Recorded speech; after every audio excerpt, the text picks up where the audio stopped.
नमस्कार, मेरा नाम है गौरव पाल। इस समय हम लोग सहारनपुर देहात विधानसभा में हैं और इसके बगल की ही एक विधानसभा सीट है बेहट, जो कि उत्तर प्रदेश की नंबर 1 विधानसभा कही जाती है। वहाँ से बहुजन समाज पार्टी के में एक नेता ज्वाइन हुए हैं, रोहित सिंह राणा।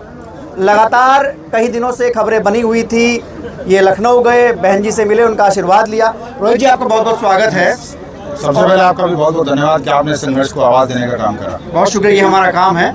आप बहुजन समाज पार्टी क्यों आपने ज्वाइन की, इसके पीछे का कारण क्या था? क्योंकि हम लोग देख रहे हैं जिस तरीके से जो नैरेटिव की लड़ाई चलती है वो भाजपा और सपा के बीच चलती है, और ऐसे में आपका बसपा में आना, एक युवा का बसपा में आना, ये किस और इशारा करता है? देखिए, सबसे पहले तो मैं आदरणीय बहन जी को धन्यवाद देना चाहता हूँ कि उन्होंने एक छोटे से कार्यकर्ता को अपने उस दल में शामिल करा, जिस दल का एक एक कार्यकर्ता, एक एक समर्पित वोटर, जो हम सबको सीखने की जो बात है वो ये है कि कैसे आप एक समर्पित रूप में आज भी अपनी पार्टी को वोट दें।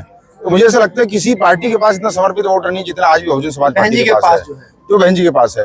आप लखनऊ गए, आपकी बहन जी से मुलाकात हुई, लगभग आप 2 दिन वहां पर रहे लखनऊ में। क्या बातचीत बहन जी से, आपकी बहन जी ने क्या कहा? देखिए, मेरे लिए ये सौभाग्य का विषय कि आदरणीय बहन जी पूरे जिले की एक एक गांव की गली गली के एक एक बूथ से वाकिफ हैं, और मेरे विधानसभा क्षेत्र को उन्होंने हर जगह अपने पैरों से नाप रखा है। तो मेरी विधानसभा क्षेत्र की सारी जानकारी उनके पास है।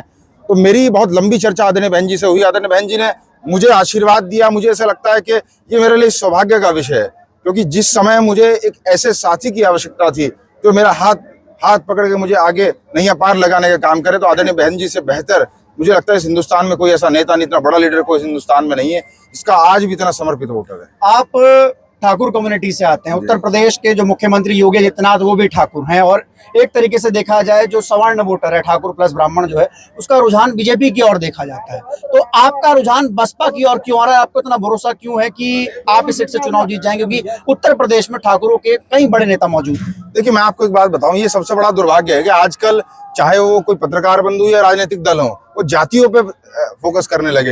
लेकिन मैंने हमेशा मानना है और हमेशा मैंने कहा है कि नेता कभी किसी जात का नहीं हो सकता, और जो जात का है वो कभी नेता नहीं हो सकता। नहीं, ये तो मान्यवर कांचीराम साहब का समीकरण था, सोशल इंजीनियरिंग की, बसपा का कैडराइज वोट और जो कैंडिडेट है उसका वोट, उसे मिलाकर सीट जीती जाए। तो समीकरण तो यह है कि जिस कुल में मैंने जन्म लिया, ऐसी कोई जाति मजहब नहीं है जिसने मेरा साथ देने का काम ना करा। तो जब हर जाति और मजहब ने मेरा साथ दिया, तो मुझे ऐसा लगता है कि जो मेरे कुल की ताकत है वही हर एक जाति मजहब की ताकत मेरे साथ जुड़ गई है। तो मुझे ऐसा लगता है कि मेरी ताकत अब डबल हो गई।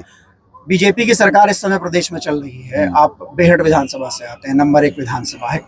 क्या मुद्दे हैं आपके जिनको लेकर आप बीजेपी से और समाजवादी पार्टी के सामने लोहा ले रहे हैं? देखिए, ऐसा है कि मुझे ऐसा लगता है कि भारतीय जनता पार्टी की सरकार ने केवल हमारे साथ छल करने का काम करा। जिस विधानसभा क्षेत्र से मैं संघर्ष कर रहा हूँ वो घाट क्षेत्र है, लेकिन कोई फायर स्टेशन नहीं है। वहाँ सबसे ज्यादा अगर खेत में कोई पॉपुलर लगा तो बेहट विधानसभा लगता है, लेकिन कोई पॉपुलर नहीं है। सबसे ज्यादा अगर खेती कहीं होती है तो बेहट विधानसभा में होती है, लेकिन वहाँ कोई मंडी नहीं है। सबसे ज्यादा अगर कहीं आग लगती है तो बेहट विधानसभा, क्योंकि वो सारा जंगल का एरिया, लेकिन एक फायर स्टेशन नहीं है। तो मैं तो आदरणीय मुख्यमंत्री जी से एक सवाल पूछना चाहता हूँ कि जो सबसे जहां बार बार हर हफ्ते आके आपने अपनी राजनीतिक शुरुआत करी, तो मुझे ऐसा लगता है कि उस विधानसभा क्षेत्र को भी कुछ देने का काम करें। आज भी मुख्यमंत्री जी आए हुए हैं सहारनपुर में, और कुछ लोगों का दावा है कि बसपा में इस समय जो हलचलें चल रही हैं, आज ये प्रत्याशी घोषणा हुई, आपने पार्टी ज्वाइन की, उसके बाद मुख्यमंत्री आनन फानन में यहाँ पहुंचे हैं। देखिए, ऐसा मैं आपको दो बात बड़ी गंभीरता से बताना चाहता हूँ। पहली तो ये कि भारतीय जनता पार्टी केवल समाजवादी पार्टी के डर दिखा के वोट मांगना चाहती है, और समाजवादी पार्टी केवल भाजपा का डर दिखा के वोट मांगना चाहती है। दोनों के पास काम बताने के लिए कुछ नहीं है। दोनों सिर्फ जाति, मजहब, लड़ना, मारना, जीना, मरना, सिर्फ केवल इसी पे वोट मांगना चाहते हैं। मैं तो ये कहना चाहता हूँ कि क्यों ही इस बात हमारे ये सामने क्यों नहीं रख रहे, कोई एक प्रेस कॉन्फ्रेंस क्यों नहीं कर रहे कि बेहट विधानसभा में क्या इन्होंने काम करा, क्या इन्होंने इस जिले में काम करा। आज भी जिस जिले में खड़े हैं, इस जिले को अगर कुछ मिला तो मंडल का दर्जा मिला, आदरणीय बहन जी ने दिया। अगर पीजीआई दिया तो आदरणीय बहन जी ने दिया। स्पोर्ट्स कॉलेज दिया तो बहन जी ने दिया। तो जब सब कुछ दिया बहन जी ने, तो इन लोगों ने हमसे सिर्फ लेने का काम करा, देने का काम नहीं इससे करा। पहले आप समाजवादी पार्टी में नजर आए थे कुछ समय के लिए, क्यों छोड़कर आए समाजवादी पार्टी? वहां पर क्या नीतियां नहीं मिली? देखिए, समाजवादी पार्टी की सबसे बड़ी नीति तो यह है कि अगर आपको संघर्ष के बाद टिकट की आवश्यकता हो तो आपके बड़े बड़े लोगों के परिवारों में आपको अपनी शादियां करनी पड़ेंगी। अब मैं तो शादीशुदा हूँ। ये आपने बड़ा खुलासा किया। हाँ, तो मैं आपसे कह रहा हूँ कि मैं तो शादीशुदा हूँ, तो अब किसी और बड़े परिवार में केवल मेरा संघर्ष इसलिए खत्म हो जाए कि मैंने किसी बड़े परिवार में शादी नहीं की। विधायक हैं उमर अली खां हैं, यहाँ से आशू मलिक हैं, और तमाम जो समाजवादी पार्टी के विधायक जो हैं, उन्होंने किस बड़े परिवार बड़ी गंभीरता से कहना चाहता हूँ, मेरा आपसे आग्रह है कि आप उनके इतिहास को जांच लेना कि कौन सा उन्होंने संघर्ष करा, कौन से संघर्ष की कोख से उन्होंने जन्म लिया, केवल पैराशूट से आके सिर्फ इसलिए जन्म ले लिया क्योंकि उनकी शादियां किसी बड़े परिवारों में हुई है। तो मुझे ऐसा लगता है कि हमारा जो संघर्ष है इसे सिर्फ परिवार के नाम पे दबाया नहीं जा सकता। संघर्ष अपनी जगह पानी की तरह है, वो पानी की तरह अपना रास्ता स्वयं बनाने का काम बेहट करेगा। विधानसभा से एक समय बसपा का दबदबा हुआ करता था। जगदीश राणा जो थे वो यहाँ से विधायक हुआ करते थे, अब वो बीजेपी चले गए। उनके बेटे जो हैं वो भाजपा से आप ही के सामने चुनाव लड़ने के लिए ताल ठोक रहे हैं, इसको आप कैसे देखते हैं? देखिए, ऐसा ही लोकतंत्र है। इस लोकतंत्र में चुनाव लड़ने का सबका अधिकार है, लेकिन इसका सबसे बड़ा फायदा यह है कि इस लोकतंत्र में जनता सबसे बड़ी भगवान और अल्लाह का काम करती है। जिसका संघर्ष सबसे ज्यादा होगा, जिसने पिछले 7-8 वर्षों में गांव की हर गली के हर बूथ में जाके संघर्ष करा होगा, केवल ड्राइंग रूम में बैठ के कैफे कॉफी डे में कैपेचिनो पी के अभय राणा क्या कैफे कॉफी डे में बैठ के ऐसा मैं किसी एक आदमी की चर्चा नहीं करना चाहता। मैं केवल ये चर्चा करना चाहता हूँ पिछले 7-8-10 वर्षों के संघर्ष को आप उठाइए, मेरा सोशल मीडिया आप अकाउंट उठाइए कि महीने के 30 दिन और साल के 365।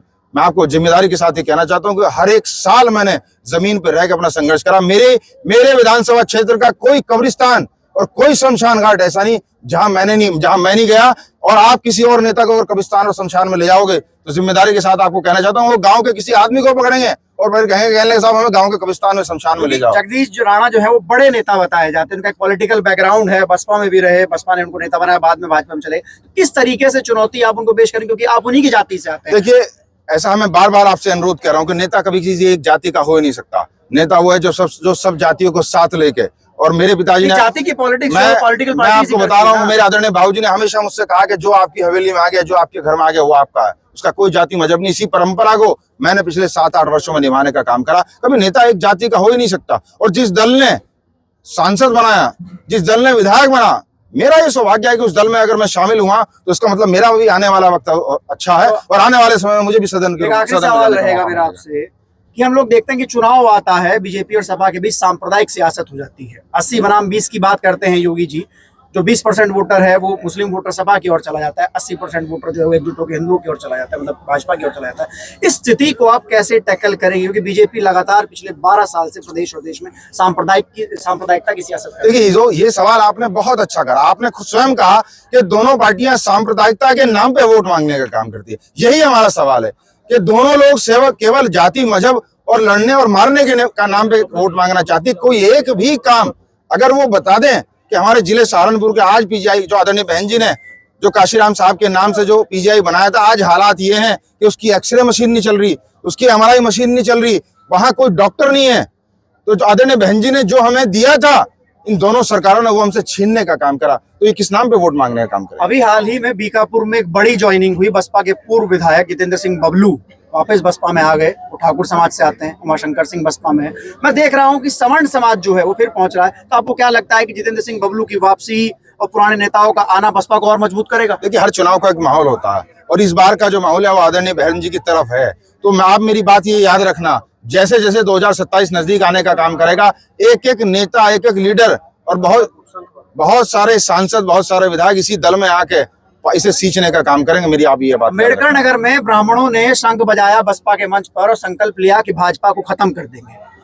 देखिए, मैं आपसे एक बात बता रहा हूँ, यहाँ शंख भी बजेगा, यहाँ खुरपा भी चलेगा। मैं आपसे कह रहा हूँ, यहाँ अजान भी होगी, यहाँ खुरपा भी चलेगा, यहाँ शंख भी बजेगा, यहाँ सारे काम होंगे। केवल यही एक दल है जहाँ हर जाति और मजहब का आदमी सम्मान के साथ वोट दे सकता है। कुछ लोग ये कह रहे हैं कि बसपा के मंच पर जो है वो शंख बज रहा है, मुस्लिम बसपा को कैसे वोट कर दे, वहां पर तो ना कुरान की आयतें नहीं पड़ी। बिल्कुल सही बात है कि आपने जो बात कही, आप स्वयं वहां आगे जहां ये दोनों दल लाना चाहते हैं। हाँ। ये सिर्फ अजान पे, शंख पे और इसी चीजों पे चुनाव कराना चाहते हैं, लेकिन यहाँ की जनता परेशान हो चुकी। वो अस्पताल चाहती है, बेरोजगार रोजगार चाहता है, किसान मंडी चाहता है। अब सब परेशान हो गए, सब काम चाहते हैं। हिंदू मुसलमान के झगड़े से सब तंग हो गए, अब वो सब विकास चाहते हैं। इसलिए आने वाले 2027 के चुनाव में आदरणीय बहन जी की लीडरशिप में सब लोग विकास को वोट देने, विकास के नाम पे वोट देने का काम।